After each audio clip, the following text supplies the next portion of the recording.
Hai guys, welcome back to my channel.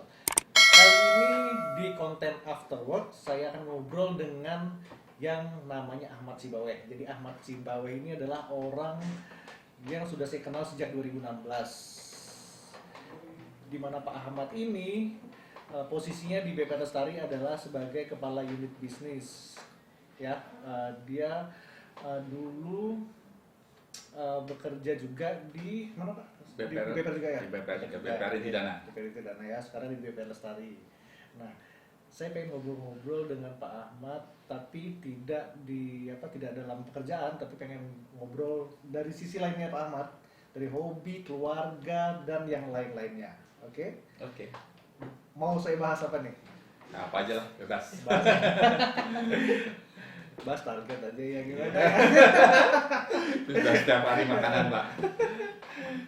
Oke, bisa ceritain nggak Pak Ahmad itu gimana ceritanya bisa di BP Lestari dan memulai karir Pak Ahmad itu kerja di bank atau di tempat non bank? Ya, awal mula saya berkarir di bank tuh sejak tahun 2004, Pak. Sejak lulus kuliah, namun awalnya saya istilahnya nggak di sini tapi di Bogor. Kerjanya itu pertama di bank Dana Simpan Pinjam cabang Cibinong. Dana Simpan Pinjam 2004. 2004.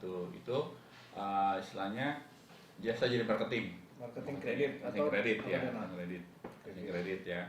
Itu mungkin antara 2 tahun, 1 tahun, setelah 2 tahun itu pindah ke Bank BTPN. Itu sebagai analis kredit di Bank BTPN. Cabang Citerep waktu itu. Di Bogor juga gitu kan. Itu sekitar 2 tahun juga. Terus saya di hire, waktu itu ada pembukaan bank baru, bank umum. Jadi Bank Pundi di hire menjadi tim leader di Bank Pundi cabang Cibinong Bogor.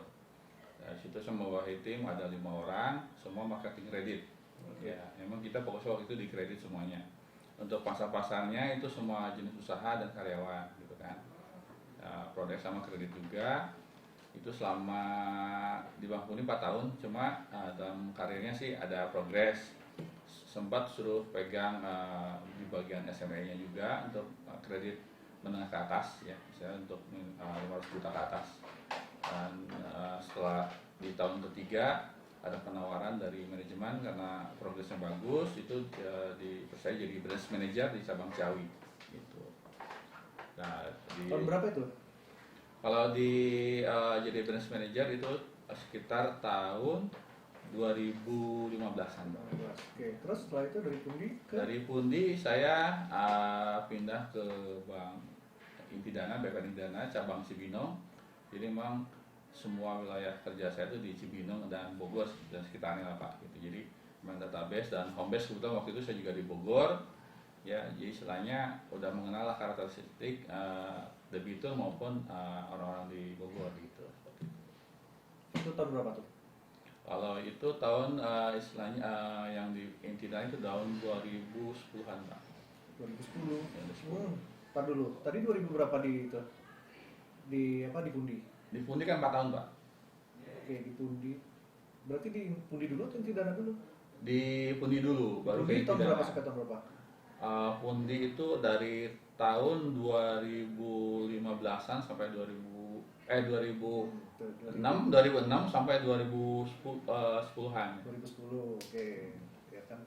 Terus setelah di Pundi 2010 itu di Intidana. Ya, tidak sih sekitar 2 tahunan juga sih. 2010 berarti sampai 2012. Iya.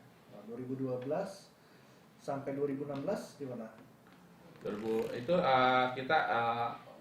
saya ngelamar sih Pak, ngelamar ke masih beberapa bank gitu. Akhirnya kan ketemulah di Bank BPR Lestari Pak. Itu tahun berapa itu? Kan 2010 di 2010 kan di Intidana. Enggak, Di 2010 kan di Pundi tuh. 2010 Kan ya. 2006 sampai 2010 di Pundi. Ya, 2010. 2010 di Intidana berapa lama? Intidana 4 tahun Pak. Dari 10 sampai 2014 berarti. Iya. Ya, di Lestari tahun berapa? 2016 Pak. Oke, 2014 sampai 2016 kemana tuh? Ya mungkin tadi ada yang kelewat mungkin Pak, istilahnya sebelum di bank istilahnya apa Bank Pundi itu kan agak sedikit lamanya di ini Pak, di Bank BTPN itu. Jadi- Ada sedikit pindah-pindah juga itu, jadi mungkin itu ada yang nggak kecatatnya. Kayak cetak di otak ya. Saking sering pindahnya. Dilupain itu tempat Enggak dilupain Pak, nggak kecatat aja. Oke. Berarti berakhir Pak Ahmad itu di BPR Lestari tahun 2016 kan? Ya, 2016. Jadi saya mau tanya 3 pertanyaan nih Ya. dari rangkumannya Pak Ahmad. Pak Ahmad tuh lulusan apa? Manajemen keuangan. Manajemen keuangan. Itu belajar marketing nggak dulu ya? Marketing ada tapi nggak terlalu Nggak spesifik, detail, kan? nggak spesifik Oke. karena bukan jurusannya sih. Begitu lulus langsung menerima tawaran jadi marketing. Iya. Ya. Kenapa mau dan gimana caranya waktu pertama kali Pak Ahmad jadi marketing kredit? Apa yang Pak Ahmad lakukan? Mungkin waktu itu, Tahu. ya itu saya terima istilahnya karena waktu itu kan memang udah nama salah satu bank besar juga di Indonesia kan. Dan untuk marketing masih baru itu ada bimbingan atau coaching dari seniornya gitu kan, nggak begitu langsung dilepas sih Pak istilahnya, diajarkan dulu, mungkin setelah sebulan atau 3 bulan di situ nanti ada langsung training ke istilahnya kampus Ciawi, Danamon di Ciawi. Di Indonesia sih kan kampus Danamon itu di Ciawi Pak, gitu itu sekitar 2 minggu lah trainingnya gitu. Jadi nggak hanya langsung terjun ke lapangan tapi ada coachingnya dulu sih Pak, seperti itu. 2 minggu cukup waktu itu. Ya cukup untuk Apa pelatihan. yang Pak Ahmad lakukan waktu itu? Kan nggak harus ditargetin, harus cari sekian. Apa yang dilakukan? Nah waktu itu Gimana cara nyari nasabahnya? untuk marketing masih junior itu dikasih list untuk beberapa akun yang memang waktu itu ada program top up gitu, penambahan fasilitas terhadap akun atau debitur yang pembayarannya bagus dan outstandingnya mulai berkurang. Itu dikasih tambahan lagi tanpa harus survei lagi, paling cuma back checking aja gitu. Jadi di situ Pak Ahmad belajar berkomunikasi Ya, telepon yang sudah untuk call existing ya, bagus. ya untuk Jadi opening call skillnya terus, ya. gitu. Nanti call-nya terus ya. Ya, seperti Oke, itu. berarti Pak Ahmad setelah itu belajar apa lagi yang Pak Ahmad dapat? Call. Ya selain call nanti juga diajarin namanya untuk janji ketemu juga dengan debiturnya itu, terus memahami karakter debiturnya, terus karakteristik usaha di daerah Cibinong gitu kan gitu. Setelah belajar call nasabah existing kan nasabah existing itu kan lebih mudah kan ya, sepertinya lebih apalagi yang bagus, pembayaran bagus, lebih mudah kan untuk di call dan ditemuin. Nah gimana waktu itu cara Pak Ahmad sebagai marketing junior bisa closing nasabah yang bukan berasal dari top up? Yang berasal bukan dari top up ya kita awalnya dari nasabah juga kan, dari nasabah yang bagus itu ketika kita top up kita minta referensinya sih Pak. Nah kita referensi, kita janji ketemu, kalau dia bersedia langsung kita janji ketemu di mana atau di tempat usahanya atau di rumahnya gitu Pak. Nah jadi dalam hal ini ketika saya ketemu dengan calon debitur saya didampingi juga sama senior Pak. Dampingi dulu, awal-awal sih dampingin gitu ya, misal 1, 2, 3 kali dampingin.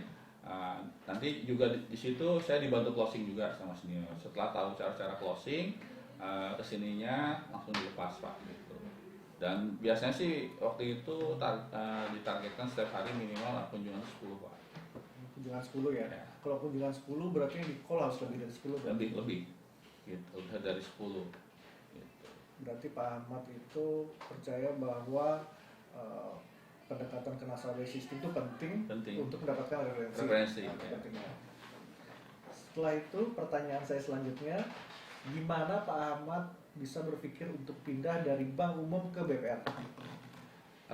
Pada intinya sih saya waktu itu ngalir aja kebetulan yang dari bank umum ke BPR waktu itu karena kondisi ya waktu itu Bank Pundi lagi kurang bagus.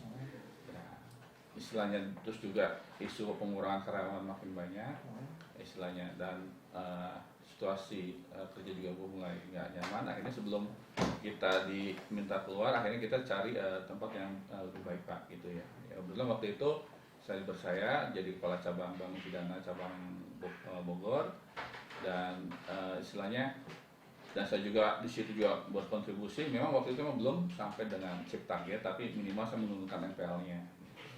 Berapa tahun di Interdana? Sekitar 2 tahun Pak. 2 tahun ya? Oke, itu masih tinggal di Bogor? Iya.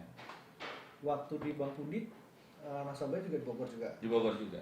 Berarti masih lingkup Bogor aja? Yeah. Oke, 2016 pindah ke BPR Lestari. Gimana ceritanya Pak Ahmad pindah ke BPR Lestari? Apa yang membuat Pak Ahmad tertarik dengan BPR Lestari?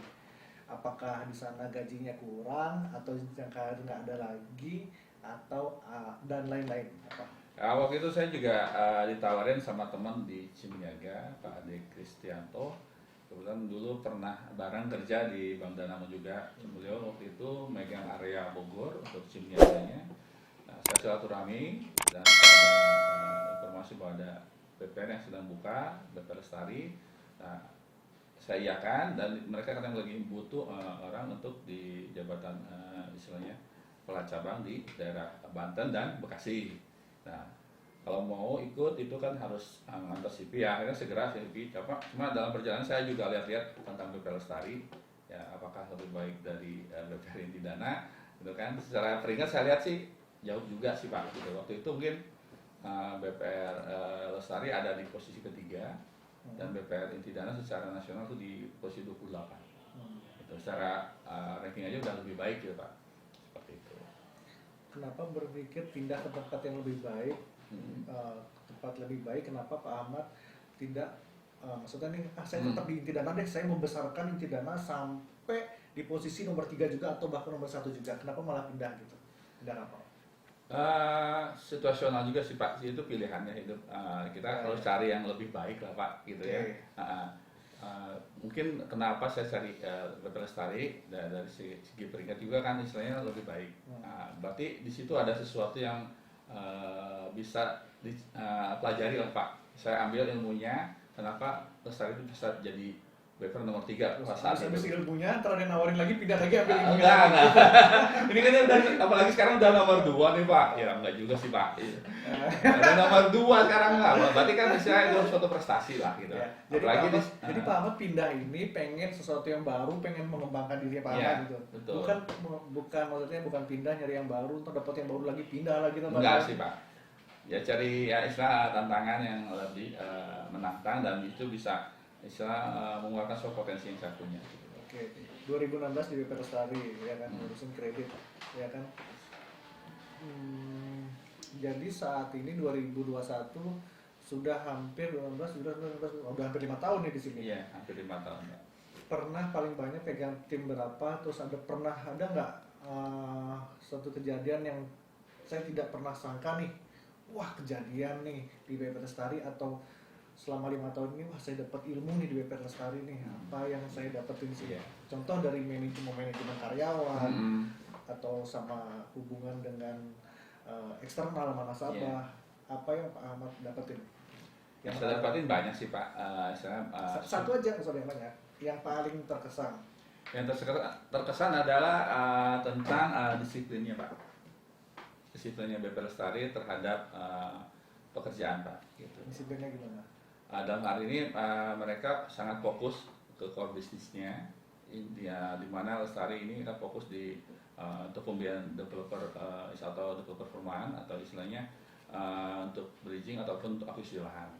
Di mana sebelumnya saya belum pernah terima ilmu tersebut, ya. Masih nol besar lah Pak. Biasanya saya di bank-bank sebelumnya justru developer itu sangat dihindari Pak. Gitu. Malah kebalikan di sini kan jadi core bisnis gitu kan. Bisnis kita kalau tempat sebelumnya apa?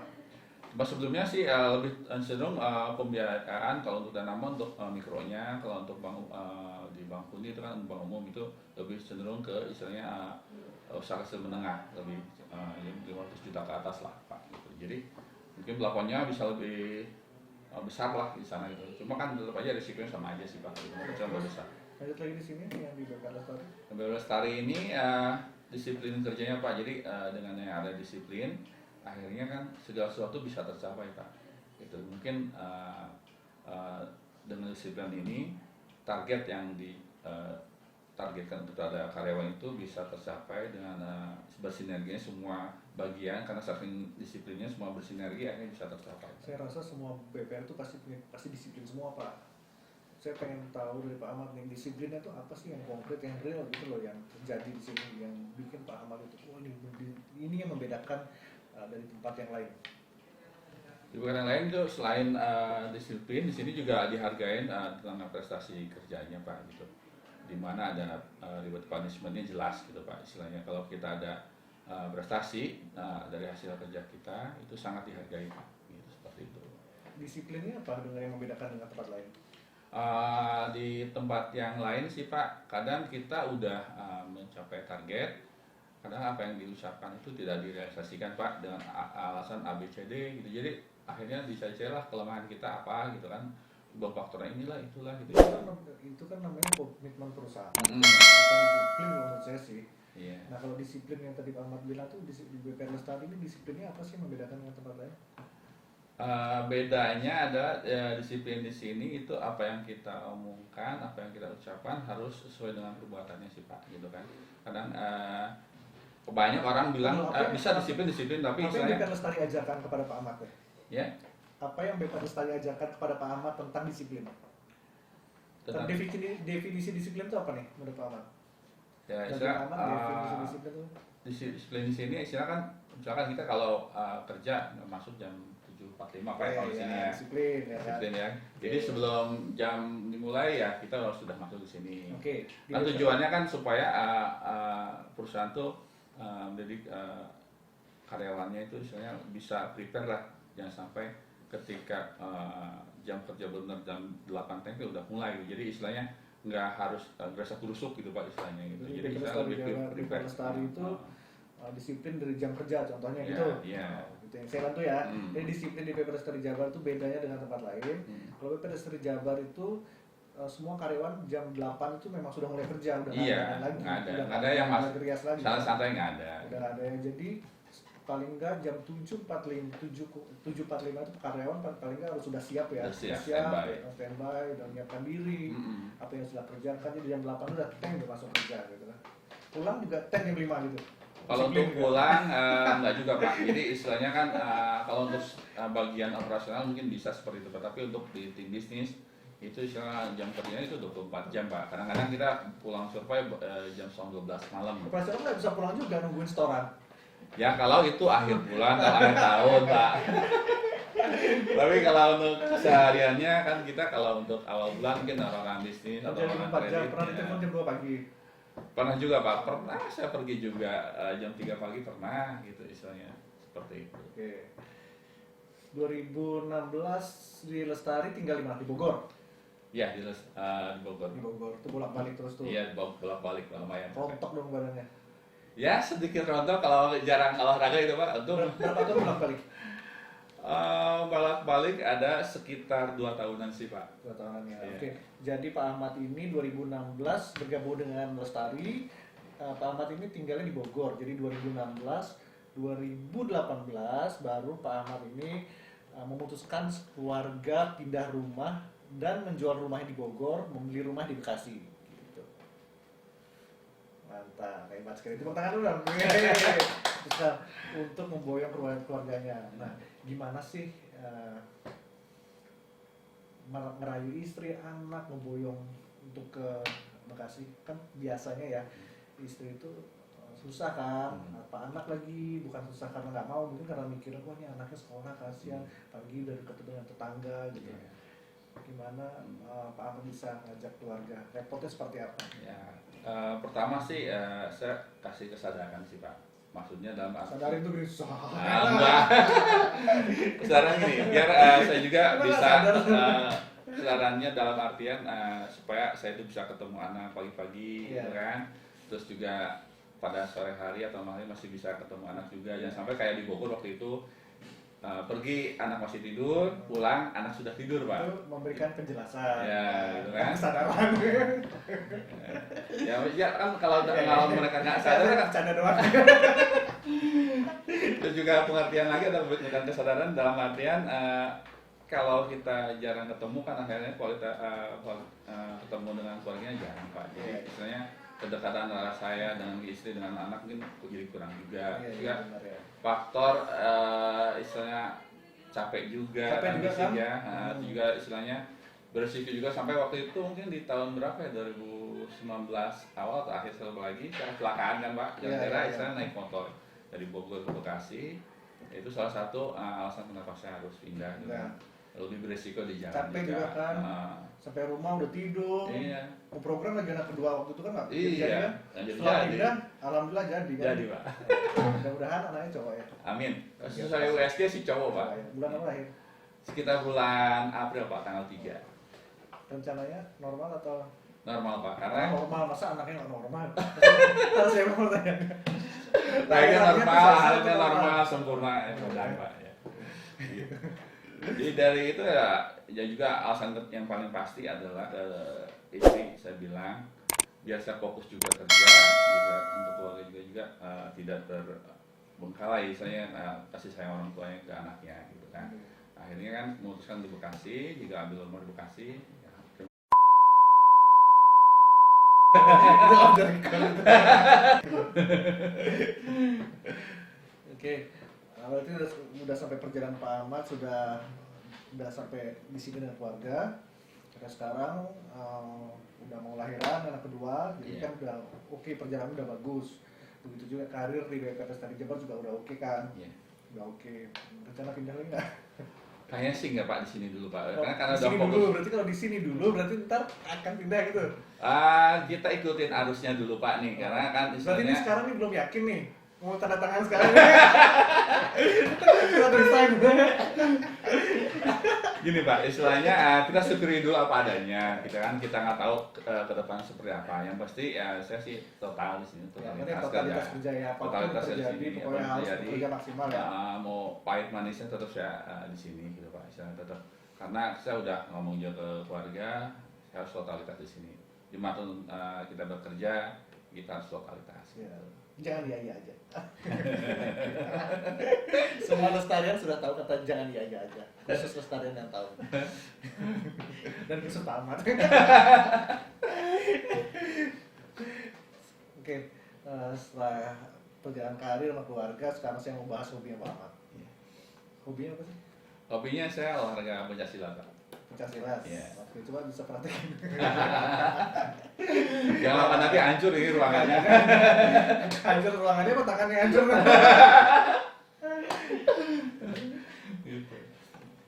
Pencaksilat Pak ya. Nah, Iya. ngomong-ngomong pencaksilat kan saya sering nonton tuh di YouTube. Ada cewek nih namanya kalau nggak salah ya inisialnya ya C gitu. Cewek Tahu Kak. ya, tahu nggak ya? Tahu. Nggak kira-kira tahu. Kali. Kaya, saya nggak tahu dia ya, namanya siapa, pokoknya dia cewek, tapi dia bisa mecahin itu tuh apa? Cuma bengkokin besi, Dragon. dia pipa dragon tuh. Itu menurut Ahmad tuh itu benar nggak sih? Opini aja ya. Menurut saya sih itu benar Pak. Kalau dilatih secara rutin dan benar itu akan memang kejadian Pak. Gitu saya. Karena pada dasarnya tubuh manusia ini udah sempurna Pak. Gimana caranya kita mengoptimalkan yang ada. Gitu. Cuma saat ini memang nggak semua orang tahu bahwa manusia itu punya tenaga dalam. Itu pakai tenaga dalam. Dia bukan tenaga dalam Pak. Kalau tenaga kasar mungkin bisa aja, cuma hasilnya nggak sebagus tenaga dalam Pak. Itu di pencaksilatnya Pak Ahmad belajar juga tenaga dalam seperti itu. Belajar Pak. Pencaksilat itu apa sih? Pencaksilat Pak, itu kan olahraga dari leluhur kita Pak, Nusantara ya istilahnya. Lebih mungkin dari kata silaturahmi tadinya Pak. Gitu.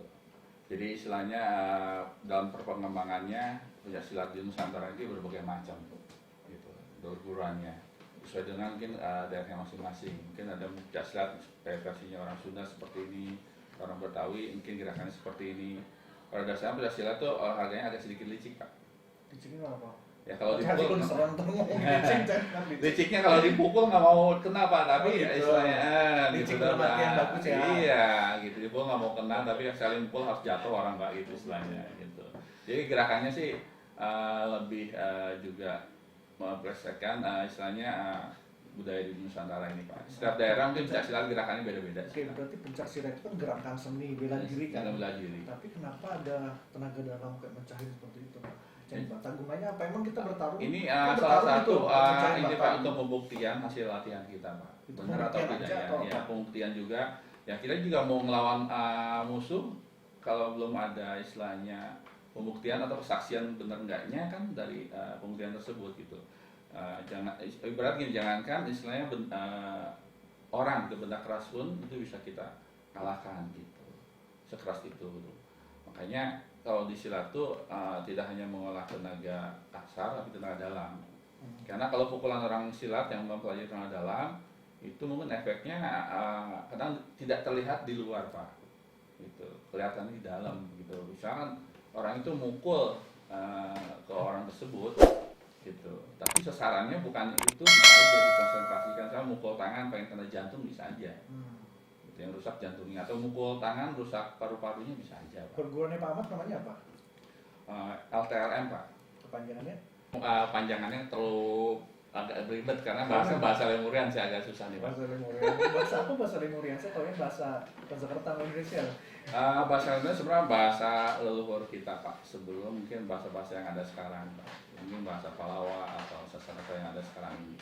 Seperti Sanskerta gitu ya? Hampir mirip, tapi itu beda gitu. Itu Nusantara itu ada bahasa Lemurian, tulisannya juga ada. Oke, perguruan ini berdiri tahun berapa dan tujuannya itu selain bela diri apa aja? Perguruan ini sebenarnya metaforposa dari perguruan namanya Hikmatul Iman Pak. Hikmatul Iman. Hikmatul Iman. Iman. Ya. Okay. Waktu itu berdiri di tahun 1959. Cuma dalam perkembangannya Hikmatul Iman itu berganti nama perguruannya dikarenakan mungkin secara internal ada beberapa yang menyimpang Pak. Akhirnya itu juga banyak fitnah ke kita. Ya, kita coba untuk memperbaiki diri supaya orang-orang yang di kita tuh istilahnya positif, gitu kan, tidak mau ditumpangin orang-orang yang radikal.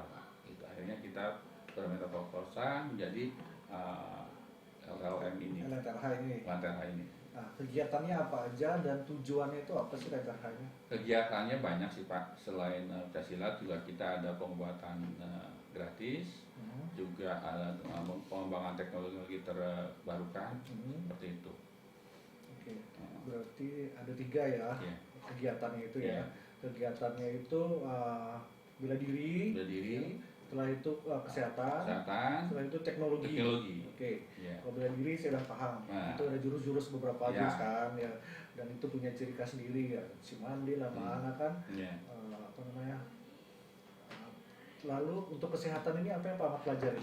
Untuk kesehatan pertama untuk diri kita sendiri, minimal untuk diri sendiri kita bisa sehat dan bisa mengobati diri kita sendiri juga kalau kita sedang sakit, gitu kan. Terus bisa mengobati orang lain. Gitu. Ya, intinya mengobati sih yang Tuhan Pak ya, tapi kita hanya berusaha dengan energi yang kita ada, kita punya, kita beramal untuk orang-orang yang sedang sakit Pak. Oke, itu. Untuk kesehatan berarti mengobati diri sendiri dan mengobati orang lain. Berarti mengobati ini maksudnya definisi mengobati ini apakah sama dengan mengobati yang dokter?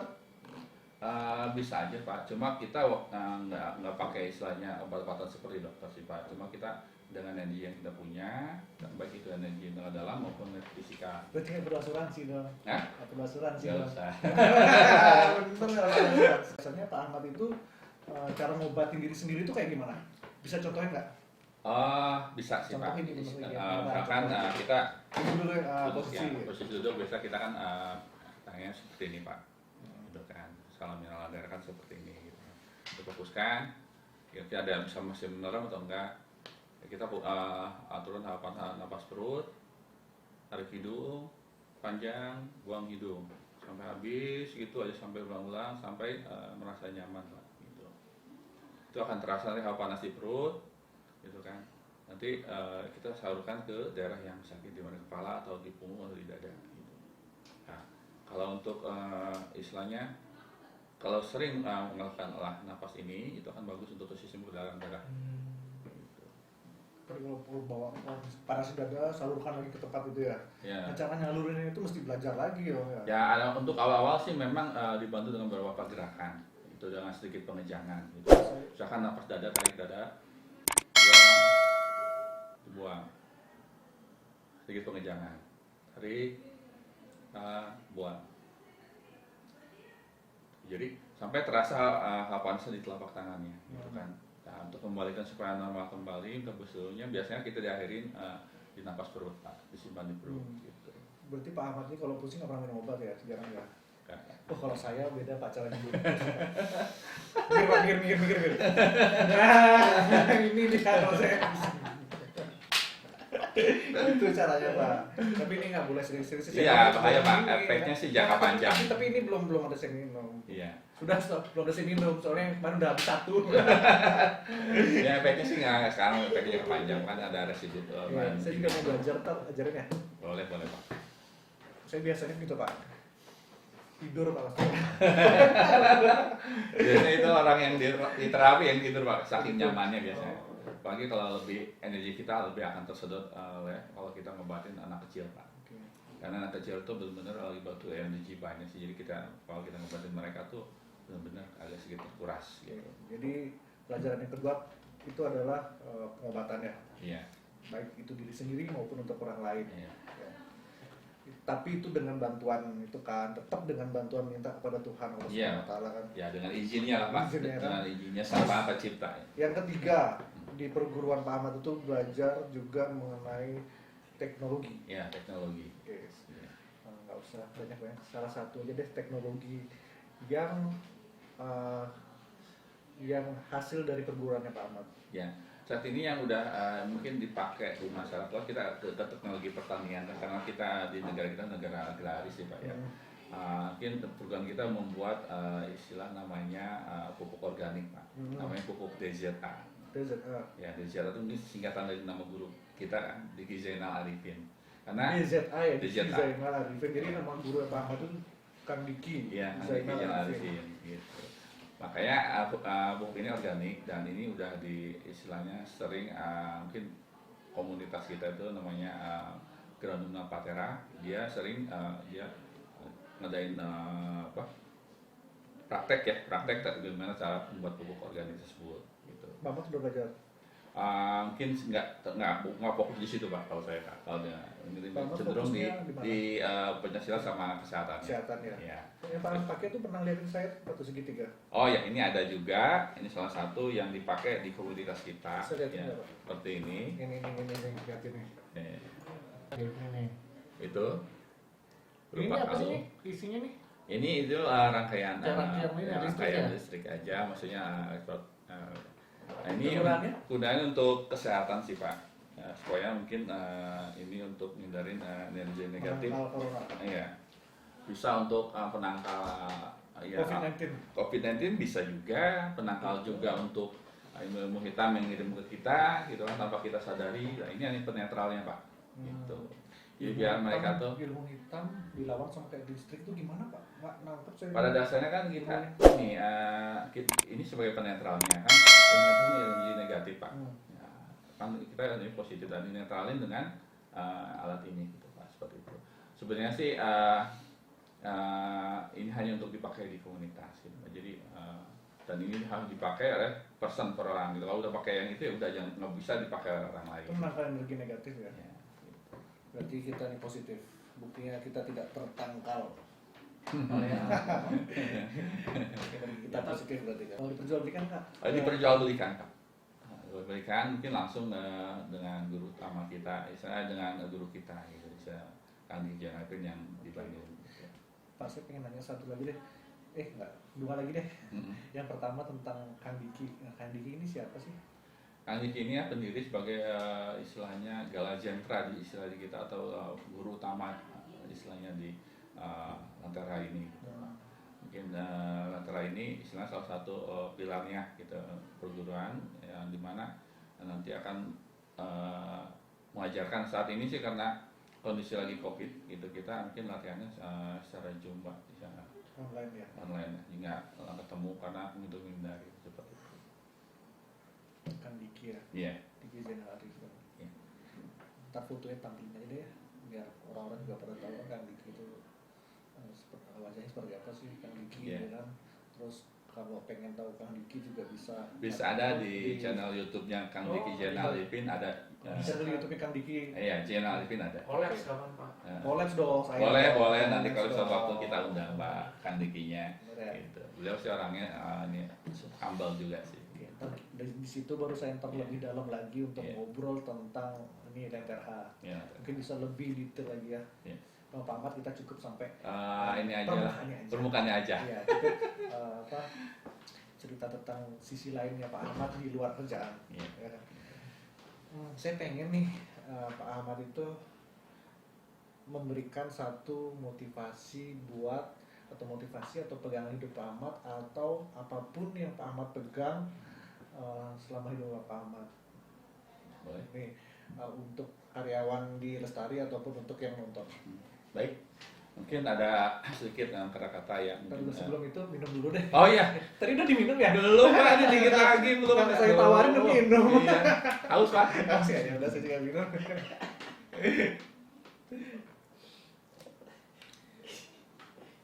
Ya, pada intinya kerja itu adalah ibadah. Jadilah bisa jadi yang terbaik, insan yang terbaik, dan bisa saling memakmurkan dengan satu sama lainnya. Kita tidak hanya istilah mementingkan kepentingan pribadi, tapi juga harus bersinergi dengan kepentingan perusahaan, Pak. Jadi istilahnya semuanya bisa jadi satu kalau kita bersinergi seperti itu. Itu aja. Mungkin cukup, Pak. Cukup itu aja. Oke, itu aja Bel. Cukup. Oke guys, itu aja ngobrol-ngobrol saya dengan Ahmad Sibawe. Ditunggu episode selanjutnya saya akan ngobrol sama siapa. Mudah-mudahan konten ini dan ngobrol-ngobrol santai dengan Pak Ahmad ini bisa bermanfaat buat kalian yang menonton. Kalian juga bisa tadi itu kan saya cerita tentang kunjungannya Pak Ahmad Lenterha. Mungkin kalian bisa kunjungin YouTube-nya Lenterha itu seperti apa, ya kan? Nah, nanti untuk konten-konten yang lain dari konten saya Bayu Prabangkara ditunggu ya. Nanti akan ada konten yang sangat menarik yang akan saya tayangkan. Oke? Sampai jumpa di konten saya selanjutnya. Tos dulu dong. Tos. Oke, bye.